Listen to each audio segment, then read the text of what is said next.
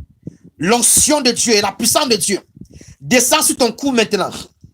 Tout mouvement que tu ne pouvais pas faire, commence à faire ça doucement, doucement. Vas-y doucement, doucement. Pendant que tu es en train de faire, la puissance de Dieu tombe sur ton cou. La puissance de Dieu sur ta tête, sur ton cou, sur ta tête, sur ton cou, sur ta tête, sur ton cou. Sois libéré maintenant, sois libéré, sois libéré, sois libéré, sois libéré, sois libéré, sois libéré, sois libéré. Je vois quelqu'un d'autre. On est venu dans un rêve et on t'a dit qu'on va te tuer. Il y a une femme. On est venu dans un rêve. Une femme est venue dans un rêve. Et on a dit qu'on va te tuer. Et quand tu t'es levé ce jour-là, tu as commencé à avoir des malaises bizarres, des sensations bizarres et l'impression que quelqu'un est toujours avec toi. Je viens confirmer la parole de Dieu sur toi. Tu ne mourras pas, tu vivras. Tu ne mourras pas, tu vivras.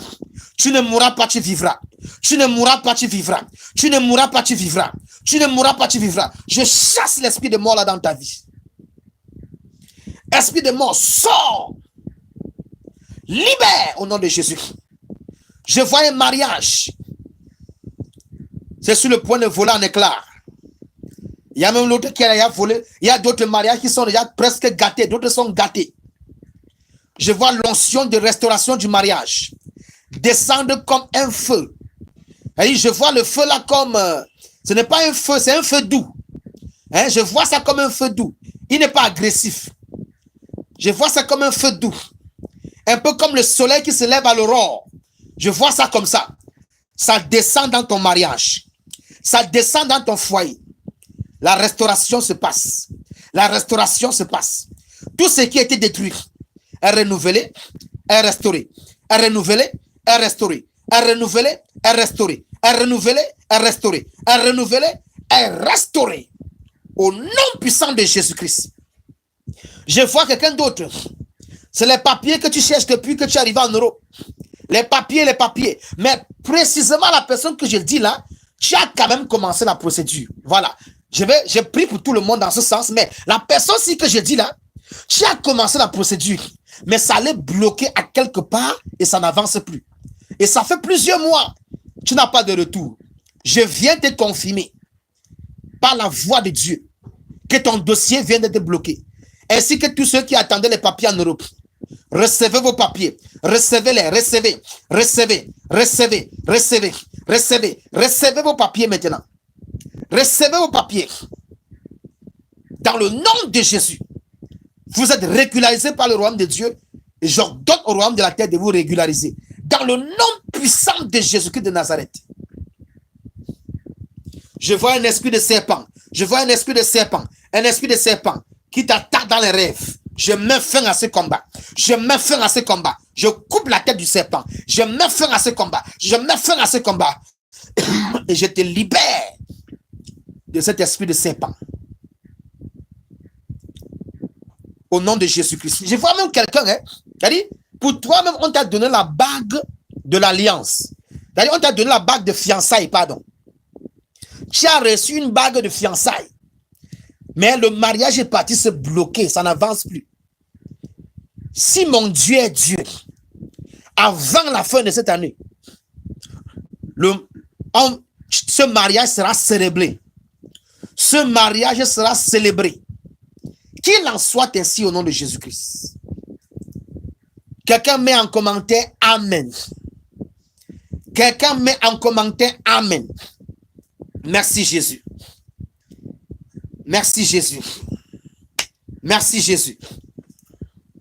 Merci Jésus. Au nom puissant de Jésus-Christ. Quelqu'un met en commentaire Amen.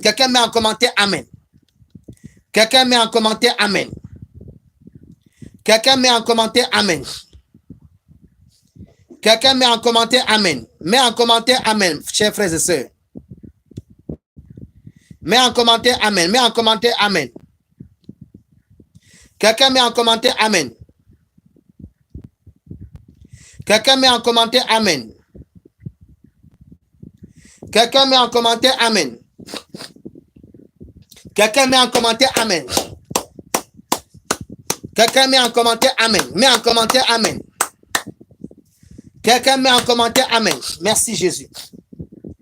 Merci Jésus. Nous te célébrons, Père, avec le Amen en commentaire. Nous te célébrons avec le Amen en commentaire. Nous te disons merci pour ce que tu as fait avec le Amen en commentaire. Les amis, bombardez le Amen. C'est une manière de couronner Jésus-Christ comme Seigneur sur la plateforme sur laquelle Dieu t'a béni. Quand Dieu t'a béni sur une plateforme, permets au règne de Dieu de s'établir là-bas. Bombardons les Amen. Mets Amen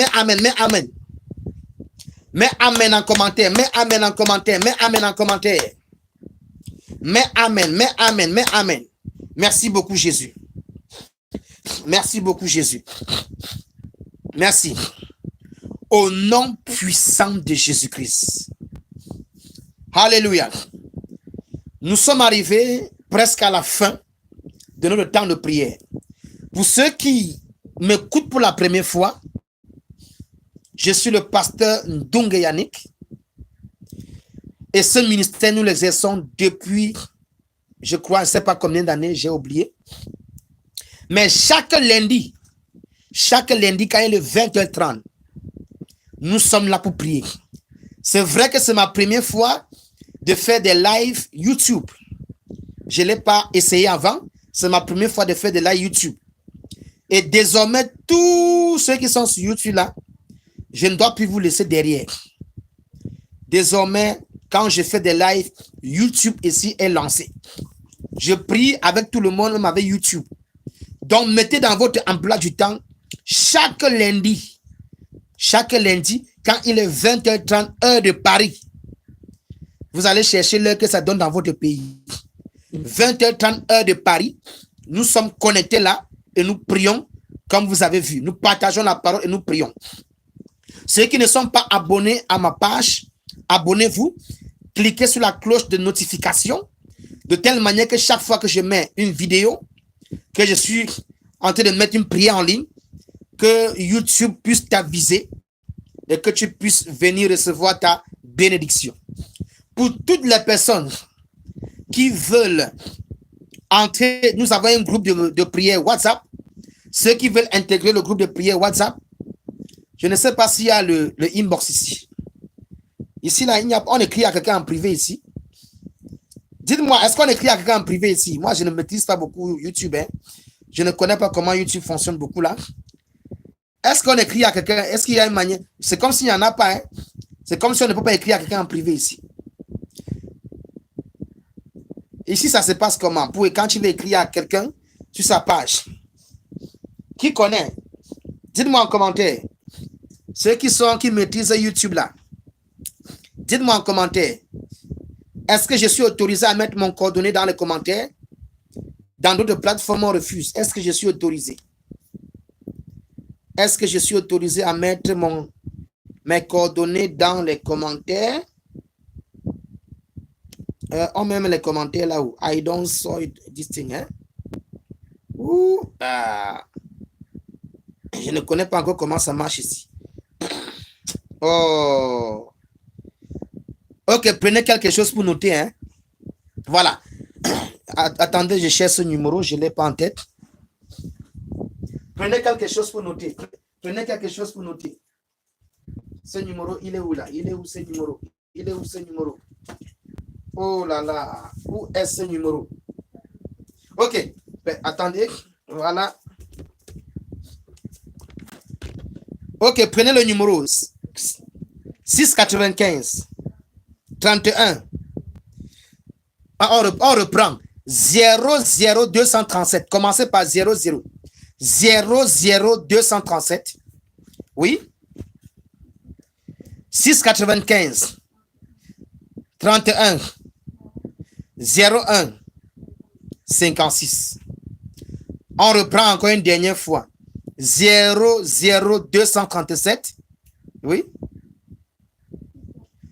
695 31 01 56. Voilà. Donc ça, c'est pour ceux qui veulent peut-être contacter l'homme de Dieu, ceux qui veulent entrer dans le groupe WhatsApp. Ouais, c'est facile. Ceux qui n'ont pas pu noter, ce n'est pas grave. Vous partez sur mon profil YouTube. Vous allez voir un site internet là-bas. C'est-à-dire, sur mon profil YouTube, là où vous suivez le live, là, vous allez voir un lien cliquable qui vous ramène vers un site internet.